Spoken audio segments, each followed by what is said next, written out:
I will introduce myself and introduce Adam and Raymond. Yeah. Okay. One by one.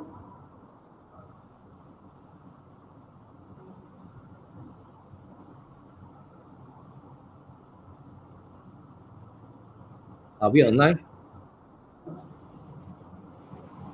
Okay, we are live. Okay. Good afternoon, everyone. My name is Dato Mike Law. I'm the president of ASEAN Retail and Franchise Federation. So I'm glad to be here as a moderator for today's topic. And you can see Encik Muhammad Adam Muhammad Said. He's a deputy president of Muslim Business Network Association of Malaysia. He's a well-known consultant. Say hi, Adam. Hello, everybody. Yes, that's good. And we have another very special person, Mr. Raymond Wu. He's a Deputy Secretary General of Malaysia Retail Retail Franchise and Change Association. Raymond?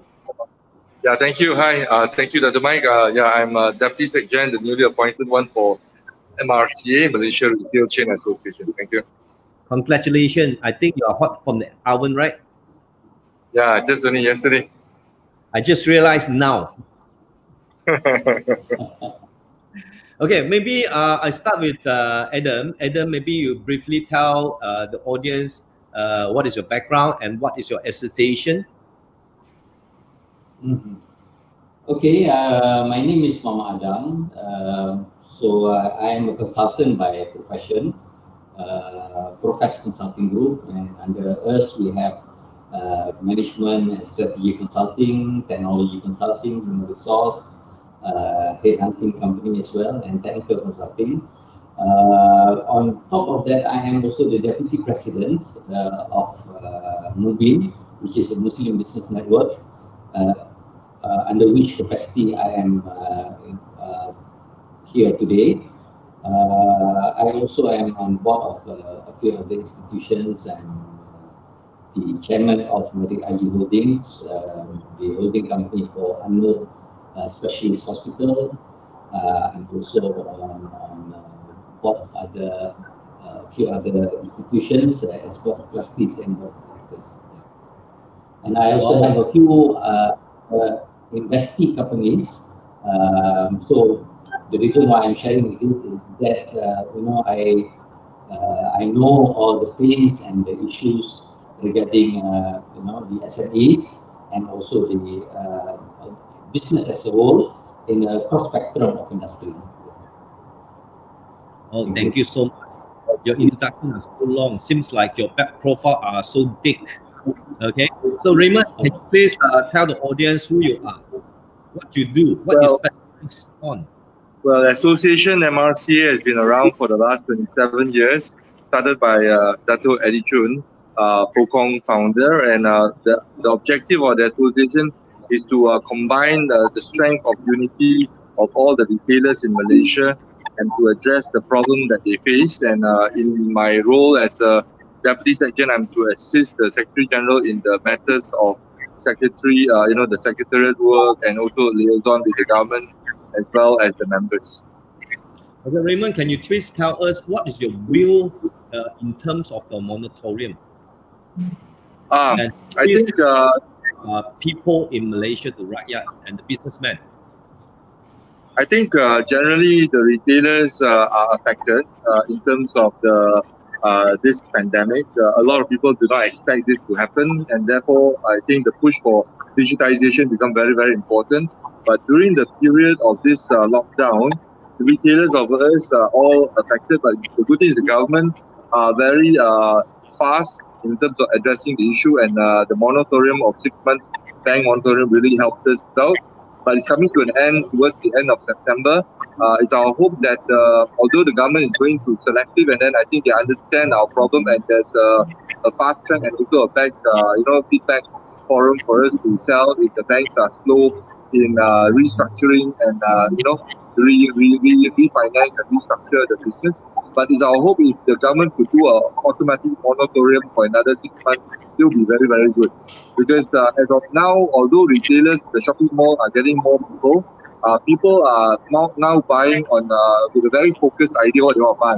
So they no longer have impulse purchase. So in retail world, impulse purchase is where you do a lot of business besides the normal purchase. Okay? Yeah, that's very good. So I think what you say is true. We should have an auto moratorium rather than you have to reapply, appeal, and you have to prove that you are suffering, you are retrenched, But kind of. So that yeah, would be is it how many banker can attend people to resolve the people appeal? That is a problem. precisely the point, Dato Mike. You know why? You see, maybe the bankers are worried that they have no job. There's a lot of restructuring and right sizing now in company. So maybe being a staff in a bank, they are a bit concerned that if everything get automated, then they seem to be very free and nothing to do. Then they may be retrenched. So maybe that's the reason why they suggest to the government that let the bank make a decision. But if you look at digitization, one of the reasons why we do digitization is about automation. So if it's an automation, rightly, moratorium is one of the best way to showcase automation. Why I say so is this: if the company have the capacity to make payment, the moratorium get disabled by just you making your payment. When you start making repayment, means then the moratorium is no longer in place. So therefore, those who still need it don't make payment. So as a person who really affected in business, the last thing they want to do is to talk to bank to ask for extension. What they should be doing more importantly is to look for business, not to talk to bank to ask for bank to, delay their repayment. Because they're really so affected, they should be focusing in finding more business, not talking to bank, doing all the paperwork just to justify why the bank should give them a restructuring. That's my point. I think I totally agree on your view because the bank, if they worry that they got nothing to do, they should move on to create much better services to the client instead of waiting waiting people to serve the Yeah. bank, not the bank to serve the people. Yeah. Yeah, precisely.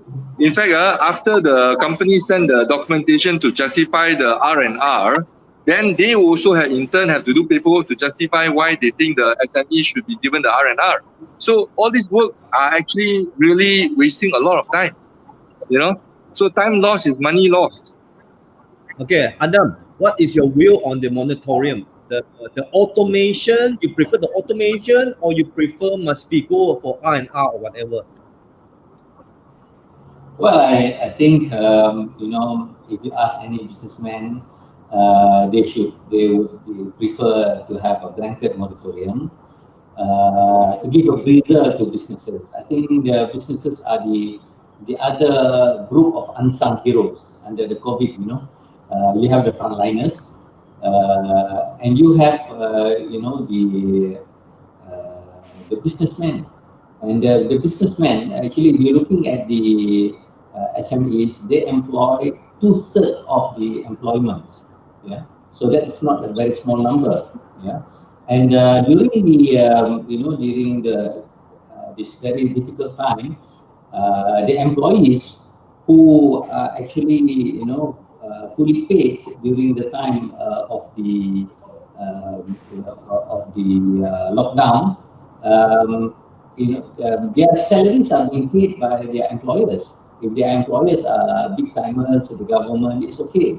But if your employer is a small business enterprises, two-thirds of the probability is that your employer will be small medium enterprises, and these are the people who actually kept the economy going during this very tough time.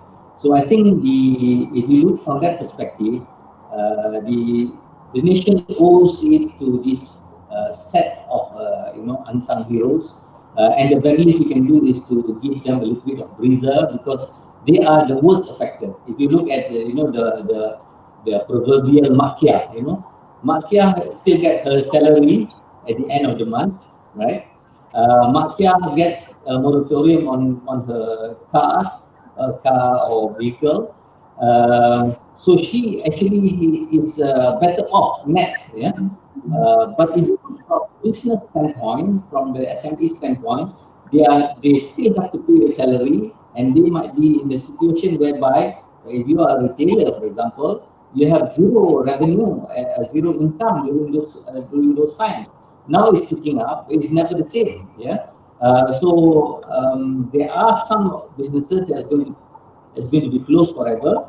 There are some businesses that are just need time to go through this difficult phase. And if I would like to also suggest for the government to consider, the moratorium should not be just on the loans on the banks, because many of them don't take loans, but they are obligations towards, say, for example, EPF, yeah, and also the scheduler tax deduction. So these are all killing the businesses. For example, my tax schedule tax deduction for the business is relatively high because of, say, my business was good last year, but the business is bad this year, so you have to adjust it accordingly, right? So all these are going to cause a very difficult situation for many of the businesses. So if I may suggest, the moratorium should also be extended to moratorium on the other obligations like the EPF and the scheduled tax deduction, etc. I think it's good. I think what Adam said is a very good point, because the moratorium, the government should look into the EPF and the tax actually, because not every employee are affected. If for those who are not affected on the salary, they can still carry on the installment or whatever, so on the living. But for employer, it's very important now, because if the employer cannot sustain, so the employee will be gone. So the government moratorium should take care of the employer actually. I think EPF taxes is very intensive, in fact. Okay, so I think the government can really listen to this proposal, as the moratorium should look into the taxes and EPF. And then I don't think they have think about this. Raymond, is that so? Yeah, I think what you said is a very good idea. Maybe then the government should do a two-pronged approach for business or SMEs. The moratorium extended. Then for individual, especially those who are not affected, yeah, then do a selective R&R. Good idea. Yeah, because I always say chicken and egg, whether you have chicken first or egg first. But I think for this situation, this pandemic situation, employer is equal important, because employer is taking care of all the employee. As what Adam said, 70 to 80% are the SME. So can we taking care of the employer so that the business still can be survived? I think it's important to be survived, right? So Yep. Adam, what is your view on, in terms of, because you are representing the Muslim entrepreneur? So what is your member normally face during this pandemic situation? Yeah. What is what are the Um, the difficulties manage, that you're facing, the Muslim entrepreneur facing now? yeah. I think the business issues are business issues lah. Whether it's Muslim or non-Muslim, I think we face the same kind of business issues. That's one thing I want to highlight. And I think the small businesses, small and medium businesses, are affected in many ways because of this COVID. Among others, our retailers, yeah, they are going to be they have been very badly affected. Services, they have been very badly affected, and there are many also businesses affected because of the uncertainty, the political uncertainties. There are many jobs, projects that has been halted. Certain things, if you halt, it doesn't matter much. For example, if you order, hardwares, machinery, you can just call and say, okay, postpone the delivery of the machinery by 3 months or by 6 months, yeah, to the principal. So that's all right. But what if you are about to embark on an engineering project, and you have 300 engineers or 100 engineers under your payroll. So you've got to hold them, yeah, and then the project keep on postponing. So these are some of the issues that has been faced by our, by our members. The retailers, I think they are all very badly hit. And they talk about the new normal. I think there must be a clear differentiation between a temporary normal and a new normal. So what is new normal and what is temporary normal? For example, is people not going for holidays? Is that a temporary normal or is that a new normal? I might say that is a temporary normal. People don't go for holidays overseas, for example, because they cannot. The moment it's allowed, they might go back. But what about, say, online sales, online trading? I see that even after the easing of the MCO, people still prefer to order through GrabFood, they still don't want to go to the malls as they did before. Even if they do, like Raymond said, they go and buy more of the window shopping rather than buying anything substantial. So that might be the new normal.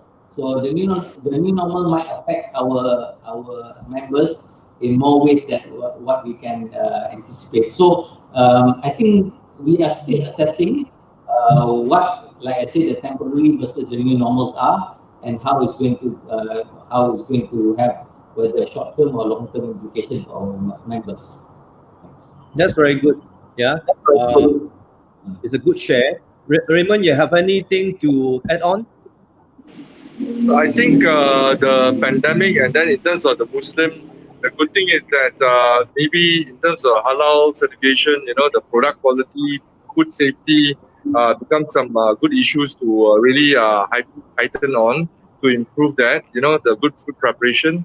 And then the other thing is being Toiban in terms of very socially responsible. I think the government is also looking into that, ensuring that no one get affected, no one get left behind.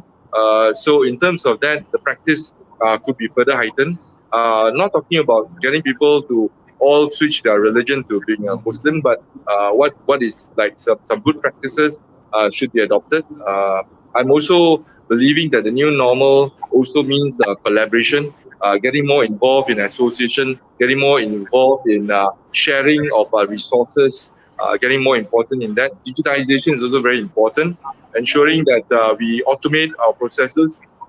Like one of the things I was talking about, that the government should look into the moratorium automatic rather than an opt-in or R&R. So all these automation processes should be more preferred.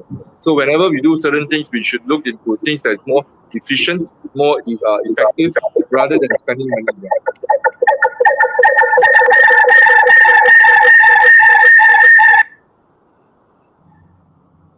Oh, okay, I got it. Thanks for your share. We will have a question that Raymond. Most of the members of ASEAN Retail Franchise Federation and MRCA basically are from the retailer, right? I can say a few hundred of them, maybe thousands of them are the retailers, right? In fact, in Klang Valley alone, we have about 100 shopping malls in Klang Valley. In Malaysia, you are talking about, wow, it's a lot. If we compare to the global, right, I think we are ranking in top 50. So I think this pandemic will making a lot of problem for the retailers, our members, because you can obviously see that people are changing the new norm, not going to the mall. In fact, they are declining the traffic of the mall, right? So what is your proposal, Raymond and Adam? I start from Raymond. What is the proposal to help the retailer to uh, to to overcome the Training. I think training is a very good thing to do. Sharing and also collaboration, as I was saying, and then going into automation to minimize manpower, resources, or able to measure the productivity. So these are the things that I think we should be looking at. Definitely, retailers in Malaysia are affected. Worldwide, retailers are affected. Not just in Malaysia, worldwide, all retailers are affected. So now it's about automation, optimization. You don't need 200 outlets. You may just need 50 outlets in Malaysia. Then do a O to O, offline, online, online, offline, kind of transition. If you're not really offline, then have more outlets. But the outlets doesn't need to be hundreds in Malaysia, be 50, 100. Look for good locations, good shopping malls, and then move from there. I Right think sizing. more owner, the more operator listen on your share, right? They will hate you because you are encouraging the retailer to leave them. So No, no, no. That means to say that the other malls will have to do differentiation. I think we have a lot of malls in Malaysia, but good malls, position it well, and then those that are not doing so well, maybe reposition is a vital thing. Like for example, you have all IT or Laoyat, for example. Laoyat is just focusing in IT. So maybe it could be another one that's focusing in micro or craft or arts like central market. So positioning is vital. I think in the meantime also more operators should look into their price positioning because you cannot retain or remain the price, the rental that you have for the past because now the new norm have applied, the new living, everything is applied. So the mall should look into a new packages to let the retailer overcome the obstacle, the pandemic obstacle. But So saying that, Dato Mike, there's still this. Yesterday I was with some friends. He's selling very high end vehicle, branded vehicle, cars. And you know what he's telling me? No more stocks until yeah, next year. we have a friend like that, sir. After the MCO opening, so he have sold. Our friend have sold about 23 Rolls Royce, Lamborghini, Ferrari, everything, 20 units. Yeah. So So they are still actually, like that. Yeah. yeah, the economy is still stable. Malaysia economy is still stable. When you look at KLSC, well, our index is reached 1,006. Yeah, still That very. one I think has to be a bit careful. If since we are talking about it, we shouldn't be encouraging. We should make people more realizing that there are always risk in all opportunities. So maybe investing in our business could be a better thing. That's Mike. Yeah. I think we'll be looking at the real business because when you look at the news broadcasting in the in the social media or whatever, right? Most of them are the fake because they claim they sign an MOU with one of this and that, then the price shoot up 20%. So this is not a real thing. Yeah, have to be Yeah, careful. yeah. Adam, what is your view on the retailer side? On the rental or any proposal from your side on the retailers? Well, I think, like I said, we might be looking at the new normal, which means that people prefer to buy online. But that doesn't mean that, the retailing business is going to be out of business forever. There might be some changes and mindset change is the first one required, but then we should be looking at, how to address this what I call a consumer behavior change. Yeah, consumer behavioral change includes, for example, preferring not to buy, spontaneously when you go shopping, but you prefer to buy online, for example. So how do you marry this, the old economy versus the new economy? I think it is not either or. I think we can coexist. For example, there are some people who still prefer to come and touch, for example, the watch and say, okay, I like the look and feel of this watch. Oh, it's very heavy or it's very light. But I do not know that until and unless I order and it comes to my home, for example. So that puts me that I'm a little bit jittery on that, for example. So if we can imagine, for example, that rather than having, as Raymond mentioned, rather than having 100 outlets, I reduced that to say maybe 30 or 50 outlets, smaller footprint, not to sell, but to showcase my products, where people can come in and can have a look at the product and can touch the product. But when I want to buy, I can take my time and I can order that purchase online. Yeah. So this is where the electronic fulfillment is required. You have the warehousing, you have the processing, and then you have the delivery, right? So I'm talking about the second part, which is the processing. That means people can come in and appreciate the physical existence of that product before you buy, but all others can be done electronically. So I think this is the reality, whether you like it or not. So the retailers, sorry, the landlords who have the retail outlets, you must be prepared for this new norm. You must be prepared to to think about how to use all these space that is going to be redundant very soon, yeah, in a big way. For example, I have also some educational institutions that are scaling down, yeah, because they go online learning rather than classroom learning, which means lesser demand again for retail for outlets or for office space, for example. Yeah, so again, I think we are. Um, to summarize, I'm not propagating 100% new economy, or I'm trying to defend 100% of the old economy. I think there must be a balance in between these two. Okay, that's good, Adam. Thanks for sharing. Okay, I think digitalization is very important issue. Yeah, and in fact, in the past, before the pandemic, we are still curious whether we should post or we should not post. Whether it's all up there or all down here. So every process are configuring, are confusing. There are too many configure, confused, they are not certain whether where they're heading. They want to go, they doesn't know how to do. And we in fact we are much more far, I think 5 6 years behind of America, behind of China. So I know Raymond, you are heading one of the digital platform now. So can you tell something about what is your view on digitalization in Malaysia? I think that's why sometimes we always look at the good thing that happens in a bad situation. So Malaysia, I think versus ASEAN and also like Vietnam and all that, we are much more affected.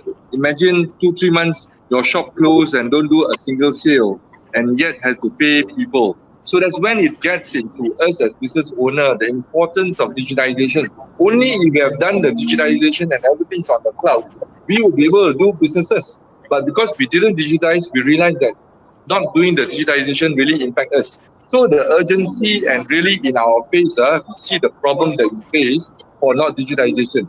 So that's a good thing. I would say that Malaysian SME realized they did not digitize and therefore they lost out. So the urgency is there, and the government is hitting it while the things are hot, hitting the rod when it's hot. And in this case, I want to applaud the government. I think MDEC is getting very pragmatic and very proactive. They have two things that they have done. Even in fact, before the pandemic, they already have a digitalization grant where it's a matching $5,000 to every $5,000 every SME put in. And I think they set aside a few hundred million for it. And then lately, they have a new one that's called the Smart Automation Grant, where every company are eligible up to 200,000 ringgit claim on grant matching. We as an association are engaging with MDEC. I think MDEC are very receptive and they are able to come out with certain solutions whereby the members of our association with right guideline and also observe and control, they are even willing to forego the matching part, enabling members to really benefit from this grant, but in a much more focused and also leveraged situation. What I mean is that if that software is to be created for a particular industry like F&B, to automate the process of fine dining or casual dining, that software can be used for other association member that is using the same method of serving the customer. So that software, if it's created and then 10 companies benefiting out of it, the impact of the $200,000 become $2 million in terms of savings to SME, because SME is not spending 200,000 each. Government is spending one time. So I think the government is very, very, receptive. And these are the things that we are seeing. Although the government changed, the new government are actually proactive. Maybe the timing they come in power is good. Therefore, they are leveraging and able to harness it. Yeah, I think it's very important. I also agree that the current government are effective. Yeah, it's more aggressive and effective. I think all the bosses, if you are online now, don't confuse and don't stop. You have to online your business, but please don't only look at your own domain, own website. You should park your business into the global website, into the share website, the platform. Yeah, not your own self.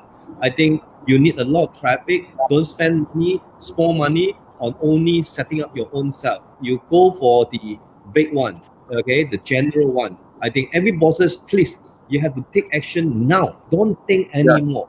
Yeah, you Yeah, and think one of the fastest way, Dato Mai, is that all SMEs look into joining association that's good. You can see good brands here in this event. Join those association, understand the opportunity and the government offering in terms of grants, and then yes. understand how the grant can benefit our business. And then collaborate with people, collaborate with friends of of the same industry or customer of the same kind, but we are not competitive. Don't create competition, create collaboration. We have to work along the community. We are setting up a platform for everyone to work together. We are friends. Like here, we have Muslim Association, we have MRCA, we have ARFF. We are all friends. And the past for the since MCO happening since March until now, all the association have been work hand in hand to advise the government what is the next, what is the moratorium, who should be covered. I think all the retailers or the business SME owners or whatever, please join a member for yourself, either whatever good platform it is, then we will go hand in hand to overcome the obstacle that we're facing, this pandemic obstacle that we're facing right now. Adam, what is your Yeah. view on the membership? Yeah, how you see that a platform like your association and our association can need to be helpful for the non-members. Yeah, I'm all for collaboration. I think we sometimes forget that our real competitors are the global world out there. It's not between businesses in Malaysia. I would like to also highlight that in the SMEs, among the SMEs, even though we are the 68% employer employer, we only contribute to 38% or something to that effect in terms of our GDP. But more importantly, we contribute less than 15% in terms of exports. So what does it tell you? We are very good in playing in the local field, creating employment locally, but in terms of export, we leave it to the big boys. This is a sad thing that shouldn't be the case. And I think the digital world has allowed smaller businesses to have access to the world as well. So I think in Malaysia, I don't know how else the government can help, but they certainly have offered a lot of help. Apart from these areas that Raymond talked about, the matching grants, yeah. The 5 areas that they focus on, two areas are the front line, the front end, the marketing, digital marketing, and also the payment gateway. And then you also have the back end, for example, the human resource system, the HR system, etc. So you have the front end and back end, where the utilization can help the organization, and the government is helping in this area.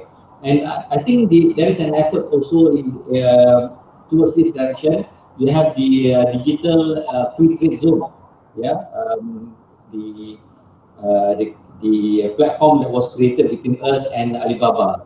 I don't know the details of what happened to it, but the whole idea behind that is that all the small businesses can use that to showcase our products and bring it to the world. And I think we have not fully leveraged on this. I think this is very unfortunate. I think we should be doing that.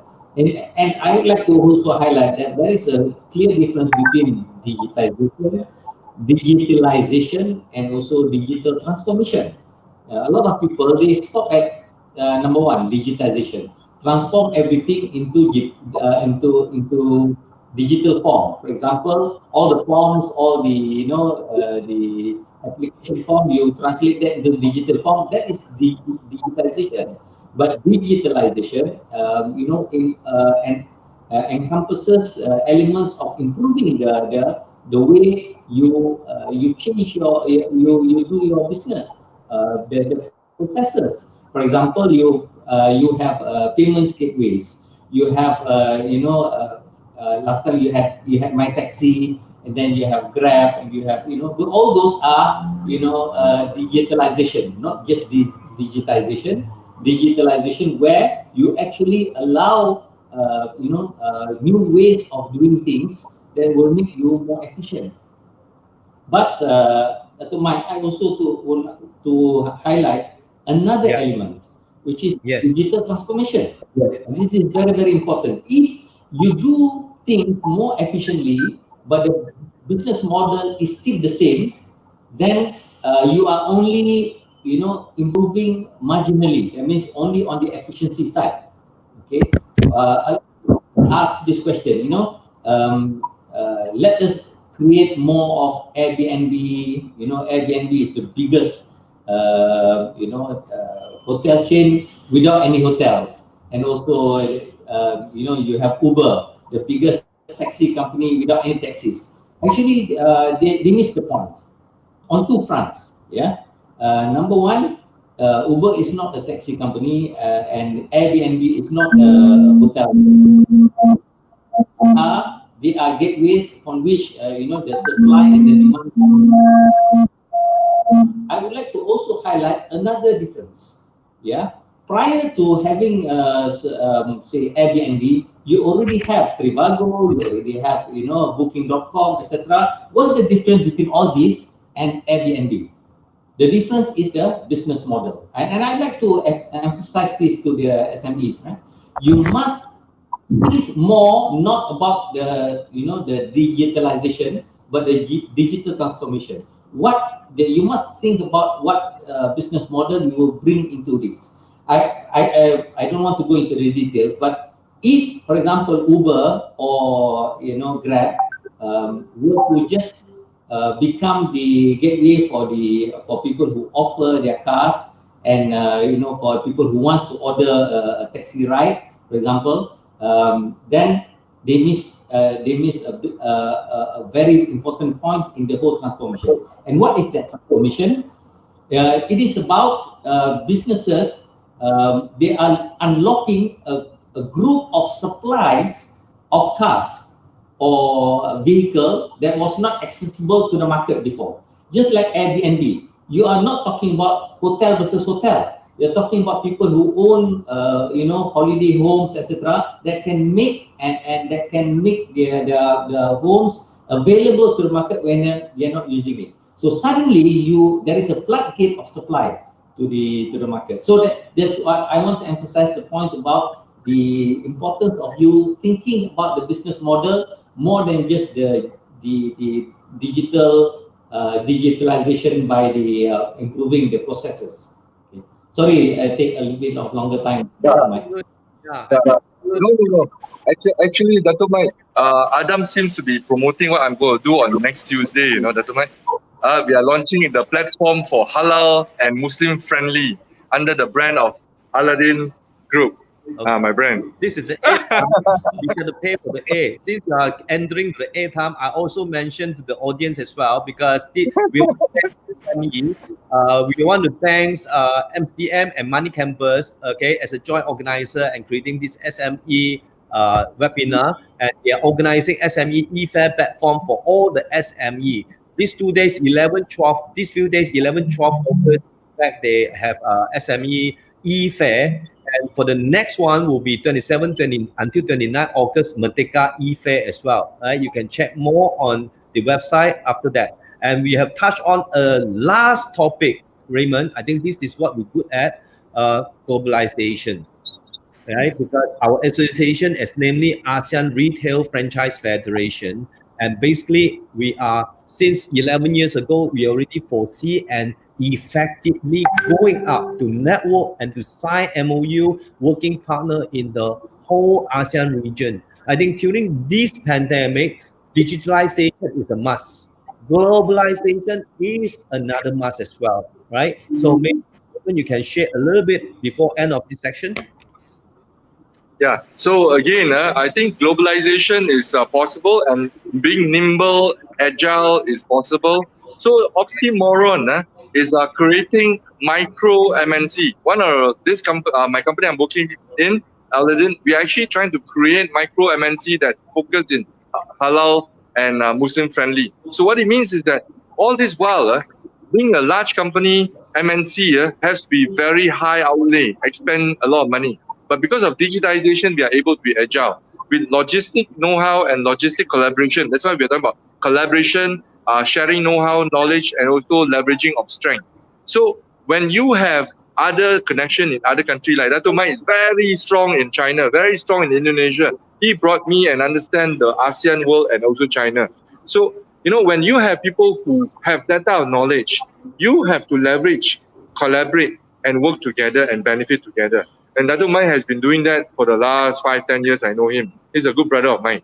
So what I'm saying is that we have to know all the strength. Adam has strength. He's in the halal and Muslim angle. I'm going to that domain. I want to leverage on strength of Adam, And digitization enable a lot of new businesses be without border.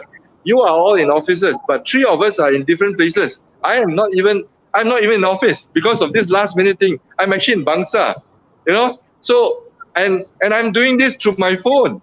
I apologize to the audience if the audio is bad, but what I'm saying is that, if it's before this MCO, could you imagine having this event in 3 different places and people watching us not in the same auditorium? And this is where digitization really gets us involved, And this gives us the no border thing. And therefore, with this, even can be done without border. Of course, business can be without border. Only thing is collaboration, know-how, and market positioning, like what Adam is saying. What is your positioning? So what Uber is doing is they're grouping all the like-minded, and the service offer is to facilitate a person to go A to B, right? And then if you're talking about Airbnb, people are going for holiday, you want to have a fast-free location to find, right? So platforms are important, getting the right platform. So that's why even shopping mall we're talking about, I'm not creating friends or enemies in this case, right? So if you're positioning in this mall, there are so many players there, you have to find a new position and then differentiate yourself, right? I think it's very good share because we are talking about borderless business landscape. Yeah, we talk about harmless landscape because a lot of bosses, when you want to make appointment to see them or whatever, they discuss on certain things, they normally tell you that they are full, they are busy, this and that. With this new norm, I think we all will talk about borderless. Everything should be borderless. Everything will be without any barricade because we are talking globalized. How to globalize our brand, our position, our economy, and how to get more business to be on board. Right? How to build the community among all the races, all the nationality, all the market. I think this is what we're talking about because government is giving a lot of effort and help. Their support, like Matrix, they help you how to excel your business outside of Malaysia. So I think all the businesses, all the businessmen should join like Adam, okay, or the Muslim Association, Entrepreneur Association, join ARFF as one of the ASEAN leaders in ASEAN on bringing members to the ASEAN markets, and MRCA, how to excel yourself in the biggest network in Malaysia. So I think let's work hand in hand. Let's create miracles. Just starting that you say yes to yourself, right? Yes to network to each other. Now we have 3 beautiful groups, beautiful members together. I think when we tied up everyone, I think the Adam, do you agree on this? Raymond? Yeah, sorry. Yes. A loud motorbike just drove past me, so I had to mute it for a while. I think you Thanks. said right. Matrade is also a very good agency that really helps a lot of businesses, SME, to go abroad. The grant is very transparent, very easy. I think the person helming it, Dato Wan Latif, did a very good job. So I think Matrade good. MDEC, good. All these agencies are very, very useful. And then if you look at all the new ministries and all that, very hardworking. Topa, Yes. very hardworking. He actually helped into how to make the economy move again through his MKN. Not only that, this solution in expediting services. Yeah, so I think all these people are working very, very hard. We can Hard see work. the Yes. ministry are working very hard and they are listening. They are really listening and they are really very low profile. They just do it and they're not just like blocking you, stop seeing you, this and that. I think all association like us, other association, just knock the door and tell them what you need and tell them what they should help us to pursue to make ourselves excel during this pandemic. Pandemic is one of the very good opportunity for those who are prepared, for those who are ready to move forward. I think don't stop. Please take a good move. And in the same time, also please look at the ESME fair, the virtual booth, right? Provided by SME, Mani Campus and MCM. I think they are targeting. They have 200 SME to participants, and they are targeting for 12,000 visitors in 2 days. Please don't stop.